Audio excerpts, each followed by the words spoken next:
passing the whole thing. Yes, absolutely, yes, that's right. A little bit of music.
Rex was a great audience for some of the traditional American music that I love to play. I always love to play for him. But we also like to talk about English music, and he once mentioned to me that there were so many, sorry about that. I was going to turn that on. Never mind, I think I'll leave it off. Sorry about that. But he once mentioned to me that there were so many English folk songs about the country and not very many about the city. And he grew up in London, so that was his hometown. And when the first time I heard this song by Robin Hitchcock, I knew I had to learn it for Rex. It's got a very simple refrain, which you're all welcome to sing if you still have any years left after that. It's Trams of Old London, taking my baby into the past. Trams of Old London blow my mind. And it has many of the neighborhoods that Rex knew growing up. Sean, if you want to, I have the volume a little bit different. If you want to try it, or are you too, no? I'll try it. Watch your ears. Okay. Sorry about that. Here we go. Trams of old London, taking my baby into the past, and its trams of old London blow my mind. Trams of old London, taking my baby into the past, and its trams of old London blow my mind. Ludgate, Fenchurch, Highgate Hill, rolling slowly upward still, out to Aldgate, east as well, west to Brixton, also too, On a clear night, you can where the rails used to be. Oh, it seems like ancient myth. They once ran to Hammersmith.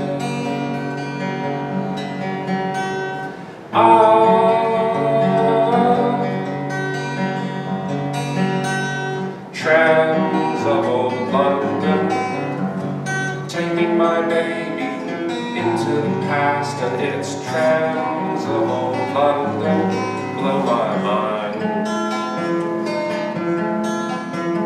Trams of old London, taking my baby into the past, and its trams of old London blow my mind. Through Electric Avenue, Southwest also, Brixton to Teddington and Kennington, Richmond up to Kingston to In the Blitz they never closed, though they blew up half the roads. Oh, it seems so sad to me, see him dead in a museum.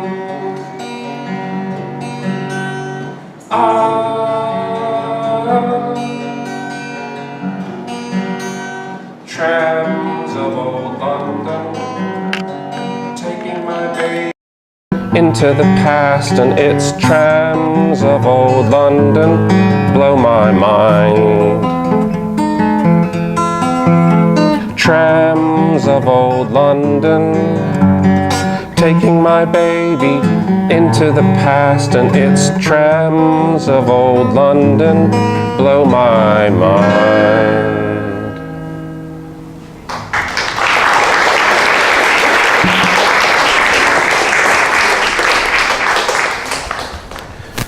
And one of the bad things about reading off of electronic devices is a blip happens and you lose something. I had some words about Michelle and Keeney and how well I felt I knew them, as well as Shane and Eamon, before I had the honor to meet you. And I'm sorry that miss came out of what I was reading before, but I know that Rex loved you all so much, and it's been such a...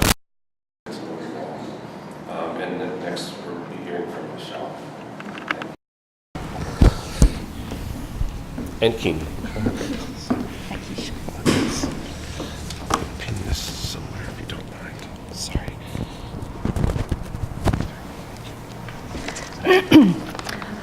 First up, Sean, thank you very much for those kind words.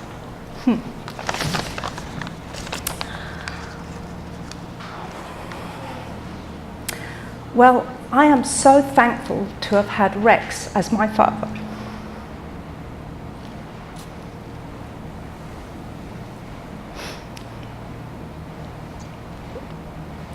And I am so proud to be able to stand up here today and honour him.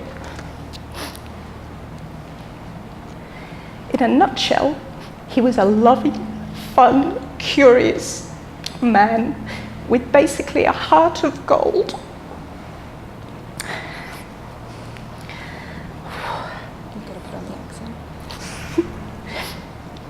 Anyway, as you can probably tell from my accent, I grew up in London and Dublin. I finally ended up in Sydney, so I have a bit of a mashed up accent. As a young child, I knew Rex as my godfather, being the surprise child. And I loved his sporadic visits and time together. They were sometimes a little bit unpredictable, but always so much fun. He had that real knack of making the impossible seem possible. Such as somebody was commenting earlier about him being unprepared for camping trips. And it made me smile because it reminded me of the time that we were staying a night at a friend's beach house. And I confided in him that I had missed out on a Girl Guide camp because I was sick and I'd never been camping before. And lo and behold, he somehow managed to convert the lounge room into a fully blown camping ground with sleeping bags on cushions on the floor, a lamp as a pretend campfire, and looking out the huge skylight at the moon and the stars. He convinced me that we were really camping, but thankfully he didn't try to make it more authentic by lighting a fire. And you know what, in later life I realised that definitely is a possibility. Myself and my husband Eamon came to live in Sydney, Australia in our early 20s. And it was around that time that I discovered that Rex actually was my dad. My mum waited until the right time, and the right time seemed to always be on and on and on. But the most beautiful thing is I always knew him as my godfather, and I thought he was the most beautiful godfather. And my friends were so jealous. They couldn't believe that somebody had a godfather who was so much fun. Anyway, when the grandchildren, Keeney and Shane, arrived on the scene, there was no stopping Rex coming to visit Australia on many occasions, usually for 3 or 4 weeks at a time. It seems he loved Australia. In fact, an Aboriginal sweatshirt that we gave him on his very first visit in the early 90s, he was still wearing 25 years later, right up to his final days. And fortunately, Dahlia, you managed to convince him to wash it from time to time. He loved Australia, but also Australian animals loved him. So one time when I think Leora was over, we all went to, it's like a zoo, an outdoor zoo, and Rex was intrigued by all the animals and the kangaroos, and an emu came across to where he was, and the emu just suddenly started diving down to his nether regions, and we're going, hey Rex, you need to protect yourself. And he's there like stunned, shocked, and we're trying to bring him away from the emu, but it turned out that he had all these chocolates in his pockets.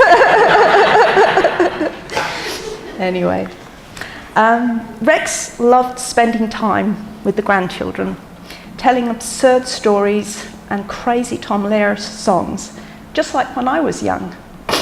He would be very keen on getting contrarian debates going, and he's done that all his life with all of us.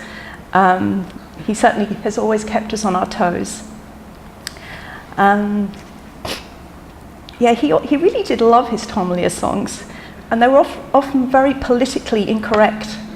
But my kids, even to this day, will sing them, and even their close friends who used to come and visit us on holidays will always say, what was those songs Rex used to sing? And it's so lovely that he could touch so many people.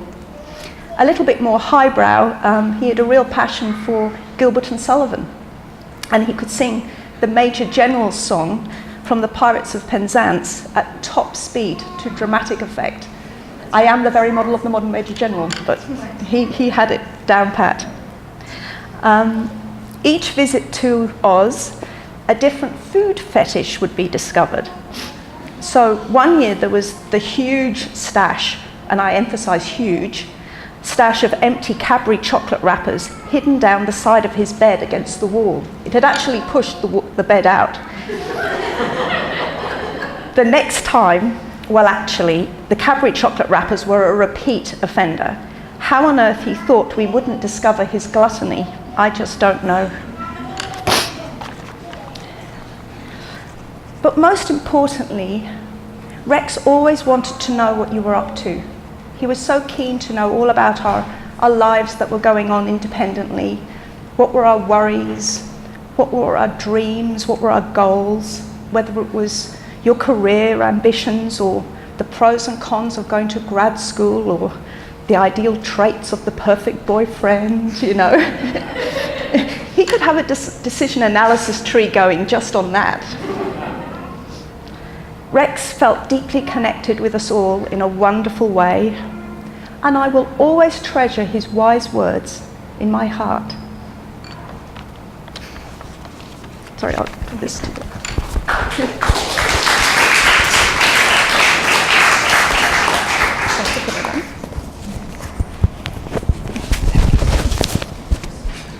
Hi, I'm Keeney. I'll keep this short and sweet. I'm Rex's granddaughter from Australia. So I'll try and speak slowly so you can understand.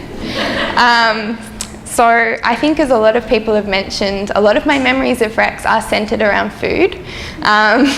So he's been quite a constant in my life. He fed me when I was a baby. He was there for my first steps, and I assume food was involved in that because I can't think of any other reason why I would have started walking. He used to, when he'd come on his Australia visits, he'd take me and my brother Shane. He'd like sneak us out of the house because Mum was on a bit of a health food craze. And he'd sneak us up to the top of the road to this cafe, and we'd mention that offhand that we liked something, and suddenly the table was full of it. So one time I remember there was like 8 rice puddings just piled up on the table. And then we had to explain to Mum and Dad why we weren't super hungry for dinner. He also fed me through university when he came and visited. He introduced me to friends of his like all around the world, and they fed me. So yeah, a lot of good food and memories with Rex. He was also, he's a very inspiring man. He was constant as well as dynamic. So he changed from day to day, from being mistaken as homeless on the bus to wearing a bow tie at the shabbiest Chinese restaurant in our suburb. But yeah, he was an amazing grandfather, and I'm so lucky. I think his biggest legacy perhaps was his ability to create create groups of people who have things in common and respect each other and love each other. And I'm so grateful that he told us all these amazing stories about our family in America, and then over the years we finally met them, and it really does feel like a family, and I think that was one of his many talents. So just to finish up, I have no musical abilities whatsoever, but one of his little rhymes that always remind me of him was, "Be kind to your web-footed friends, for a duck may be somebody's mother. They swim in a swamp or a swamp, where the water is often damp. Now you may think this is the end. Well, it is."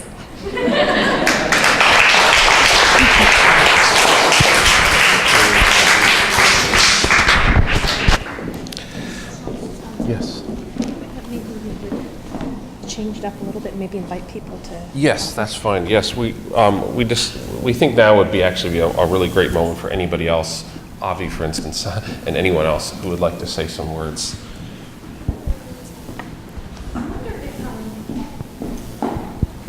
We could use this instead. This might be easier, don't you think? This goes directly to the video camera. What's that? This goes directly to the video camera. Oh, I see. I'm sorry.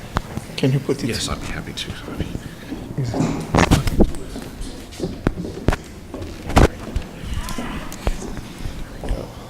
Okay.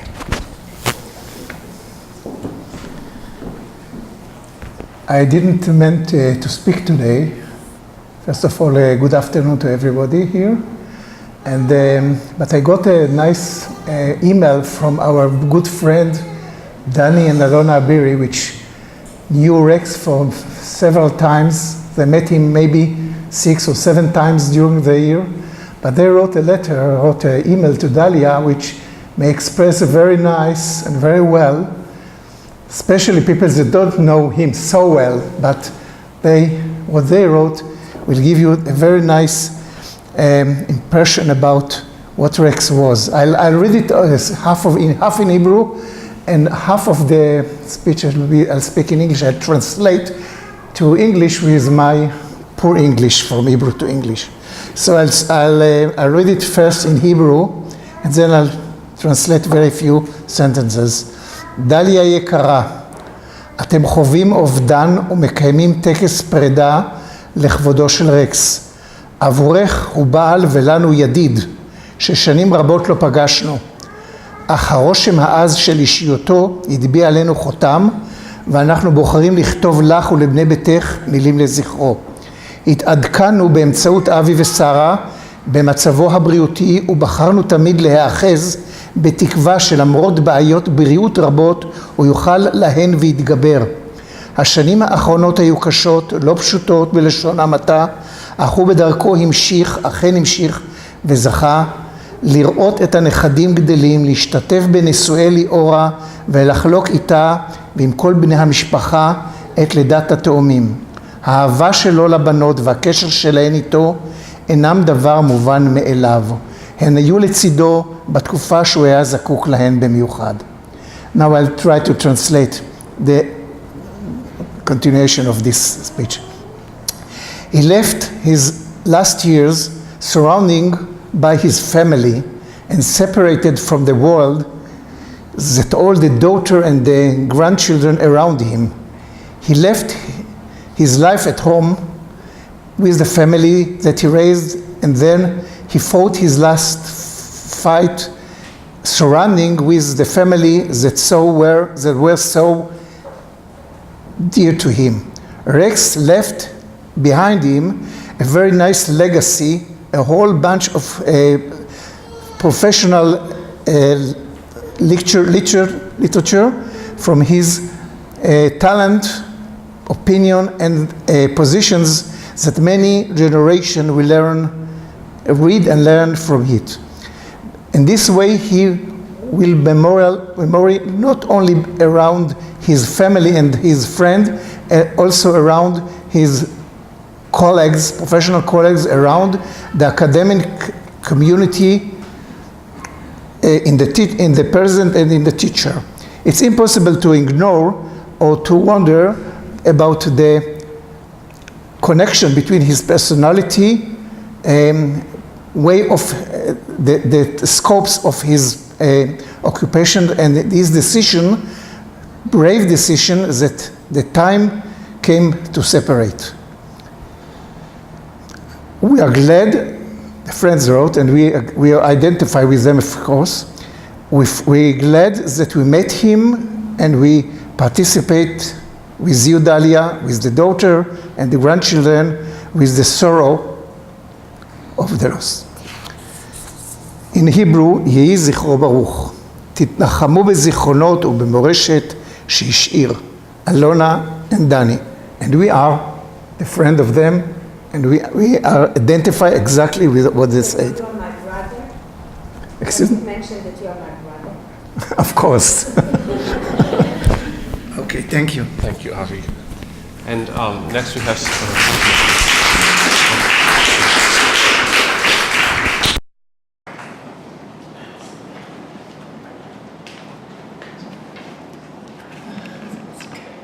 Hi, I think it's time for an English accent. I'm Anita, I'm Rex's niece, my mother, Ines. His sister. I don't have any, well, I just jotted down a couple of things. I wasn't going to speak, but I've come. My mum, unfortunately, her health isn't terrible or anything, but it's a long flight. She has asthma, it wouldn't be good for her to come. When my dad died 5 years ago, Mum came over, and she really thought it was the last time she was going to see her brother because he had pancreatic cancer. I mean, in England, certainly, that's 6 months. So she never thought she would see him again. She came over for, I don't know, a couple of weeks. As usual, great hospitality from Rex and Dalia.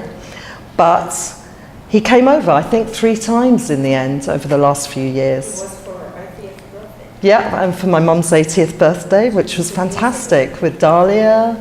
But he also came over with Leora one time, I think, did he? Tamara, certainly. And Anthony, yes, so it was great, you know, it was really thrilling. As you've heard, it was when, I think it was my mum who sussed out that Leon was not Rex's father. I remember her telling me, I remember it very clearly, I won't go into all that, but she was envious that their father was only her father. I think she would have loved it to find out that Leon wasn't her father. He wasn't... Yeah. Nana should have got about a bit more. He wasn't a nice man. I mean, he wasn't the worst man in the world, but he wasn't a nice man. So yeah, she was envious of that. But she was close to Rex. I mean, they had different childhoods. Her brother was the bright one, he was the clever one, and she felt quite inadequate. Not from him, she was the creative one. in arts and things like that. So, but they were close. I think they were allies against their father and their love of their mother. And, but they did fight a lot. I know that there was a story about him chasing her with a knife. And also, going back to the escaping the bombing, they also had another lucky escape. Leon worked for the New York Times, and it was arranged that they would be evacuated to New York during the war. And one of them was sick, and they didn't go on the boat, the last boat of evacuees that was bombed by the Germans. They were stopped after that. So they had a very lucky escape, yeah. In later years, often a conversation was started. Rex is so